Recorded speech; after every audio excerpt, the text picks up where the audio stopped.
The topic of the webinar is about supercapacitor material for the future energy storage devices. In the context of that, here I would like to discuss with you about thin film metal oxides, its importance and application. Before going into that, we will first discuss about what is metal oxides.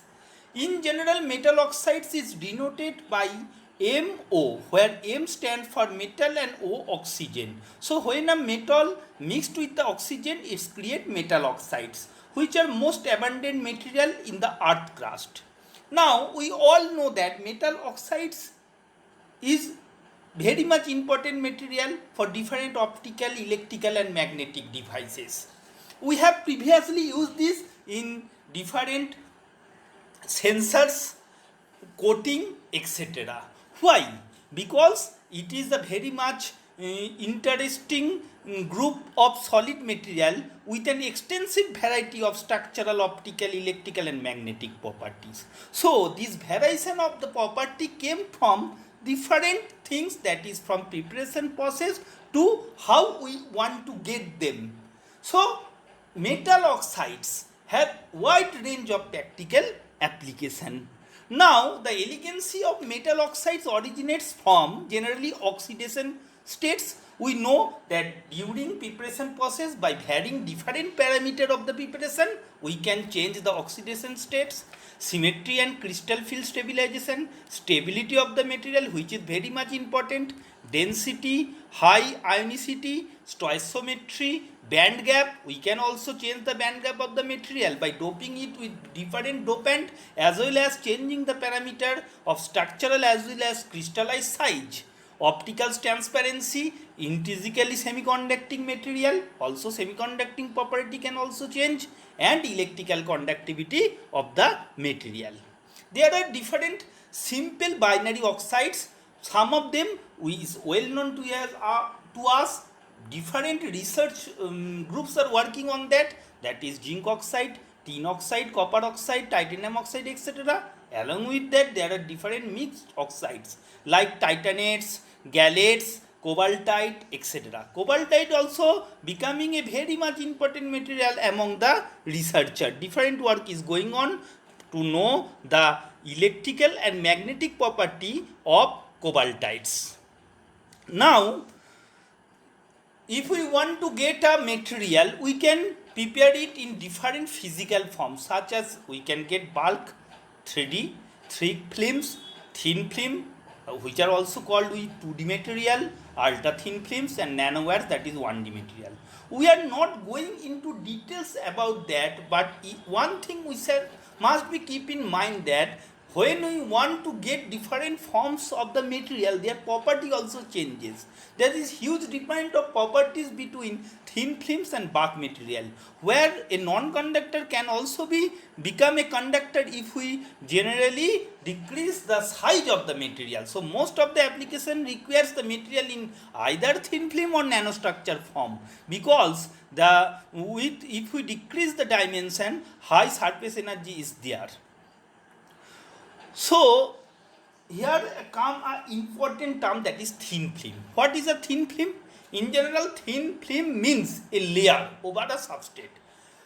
So in the figure we can see that the green part is a substrate. It has dimension dx, dy, that is length and width, and over there is a plain thin film whose width is about dz, which is much less than dx and dy. So thin film has a thickness very small, and it varies from 10 nanometer to 10 micrometer, where 10 nanometer means 1 nanometer means 10 to the power minus 9 meter, whereas 1 micrometer equals to 10 to the power minus 6 meter. In general, thin film can be defined as a squashy two-dimensional material of any solid or maybe in liquid, in both crystalline or non-crystalline form, and it can be created by condensing atomic, molecular, ionic species of the material. So thin film is a very much important thing we can say. Now let us see the properties of a thin film. The main properties of a thin film is high surface to volume ratio. As discussed previously that nanostructure film are very much important. Why? See at that figure. The surface to volume ratio of the calculation is 6 by A, where A is the dimension of a crystallite. If we decrease A, then surface to volume ratio increases much more, which is very much suitable for various applications. Now, substrate also plays an important role in case of thin film. That is, it has geometrical control over the film. The thin film system is a compact system and it shows single crystal-like properties. Thin film, mainly metal oxides, thin film has different application in the field of optoelectronic devices, magnetic and gas sensors, energy storage devices, coating material, heterojunction solar cells, photoconductor and drug delivery systems. It is also nowadays becoming very much useful in case of energy storage system, that is also known as supercapacitor. Different flexible supercapacitor material are made of metal oxide thin film. Before going into details of a supercapacitor charging capacity, first we want to discuss about the component of a supercapacitor. As usual, a capacitor, supercapacitor also consists of two electrodes separated by an electrolyte. Now, electrode of a general capacitor is something different of that of a supercapacitor. In case of supercapacitor, the surface area of the electrode is much greater than in general case. We want to increase the surface area as well as pores can be created by different means. Two current collectors, electrolyte, etc. and a separator is also used in different purposes for supercapacitor.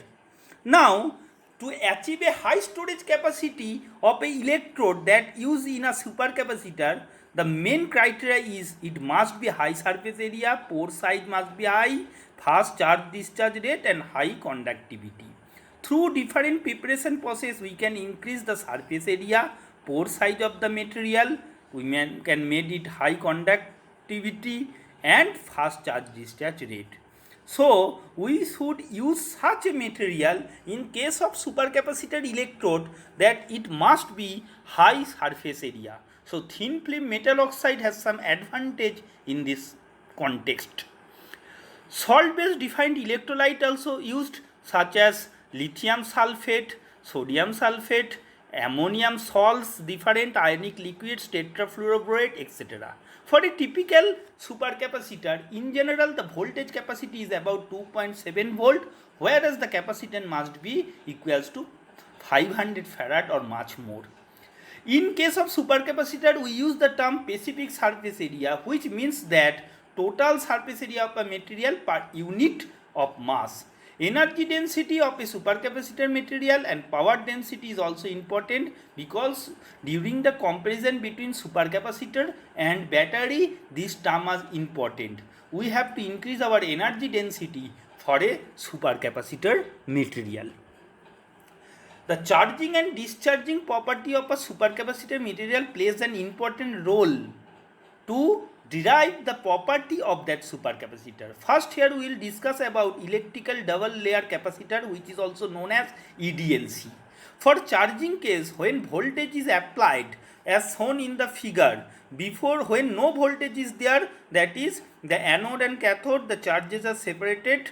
Now, if we give a voltage source is attached, then we can see in the anode surface there is a separation between positive and negative charge, as well as for cathode surface. Here we can say two layer of capacitor was created, so we called it double layer capacitor. And in case of discharging, when we remove the voltage source with the load, then current flow through it, and now it become it want to come back to the original state as no voltage source state. Now, from the figure we can see of the graph, that is during charging time the voltage is increasing and during discharging it is decreasing and in a straight line manner. For pseudocapacitor, this straight line something that tilted to a curved line, so increasing the charging and discharging timing, but that gives the power to store the charge. That means for a pseudocapacitor, the energy density of a supercapacitor increases. So in this case, than EDLC, the pseudocapacitor are better. It gives higher capacitance and 10 times greater charge storage comparable to the EDLC. So for a low life cycle system, that is for laptops, UPS devices or other power backups application, we can use pseudocapacitor. The basic nature of a pseudocapacitor is to store the charge with the help of reduction oxidation reaction. But it also has some limitation, that is poor electrical conductivity, inadequate electrochemical performance and life cycles. Now, both for EDLC and for pseudocapacitor, we are using the term specific capacitance. So, specific capacitance plays an important role to determine the characteristics of a material, whether it can store energy or not. And for that, we use cyclic voltammetry process to study the information of charge and discharge behavior of the supercapacitor. When electric potential was given, and that is it varies periodically and linearly with time, we measure the current of it, and as Q equals to CV, and further if we integrate it, we can get I equals to C dV dt, and dV dt is the change of voltage with time, or that is called scan rate. For different scan rate, if we get different current, from that we can derive the capacitance or specific capacitance of the material. So this cyclic voltagram shows that for a charging or discharging system, we can derive the specific capacitance C equals to I del T by M del V. Del V del T is the scan rate, and if we measure the current and we know the mass of the system, easily we can get the specific capacitance. From specific capacitance, we can calculate the energy density as well as power density. So for an ideal capacitor, we can see from the graph that potential current graph shows that it is an ideal rectangular shape for charging and discharging. Now for electrostatic capacitance, this shape slightly changes. Now if we use a material for as supercapacitor material, and if we measure its CV characteristics, if it matches this, then we can say that it is a EDLC type of supercapacitor material.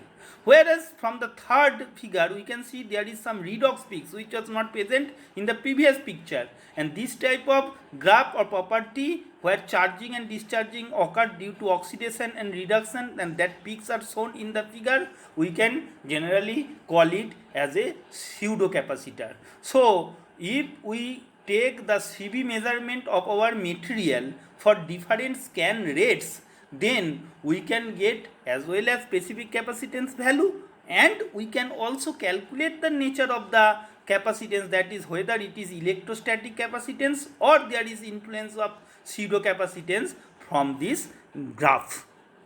Now the thin film metal oxides which we are using, that have high specific capacitance, high cyclic stability, high cyclic retentivity, high specific power and Coulombic efficiency. So it can be used for improved supercapacitance material with suitable doping. Now here are some data about the material cadmium oxide thin film which we have prepared in our lab. Here we can see that this is the EDLC type of material which matches the CV of the EDLC system, and the maximum specific capacitance value for different scan rate we have used this data and calculated, which has value of 228 farad per gram. Now Another process of calculating the specific capacitance is that galvanostatic charge discharge analysis system. That graph shows that with changing of time, potential changes for different current density. From that we can also calculate, and it is about 220 farad per gram, which is matching with our previous value.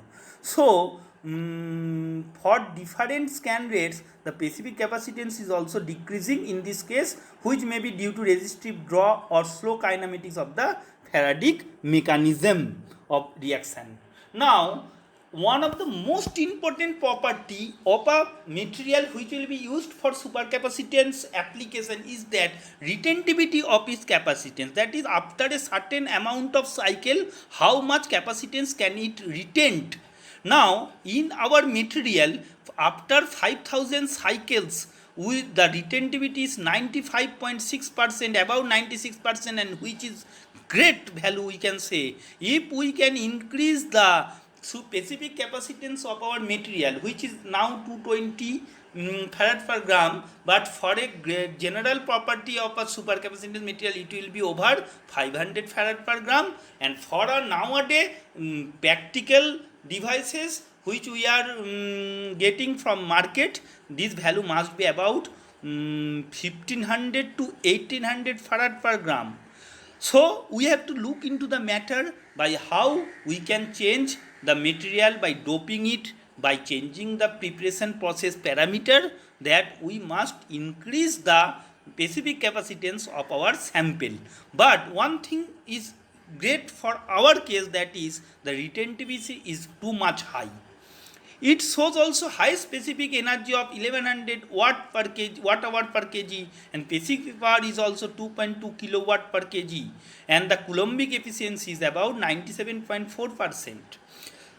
So from our discussion it is clear that metal oxide thin film can be used as a supercapacitor material in near future. So I think this discussion will help you to understand how a material should be used for supercapacitance measurement, how we can use cyclic voltammetry process or galvanometric charge discharge process to calculate the specific capacitance and also get the retentivity of the material. Further discussion will also be there in this webinar by other distinguished speakers. Thank you very much.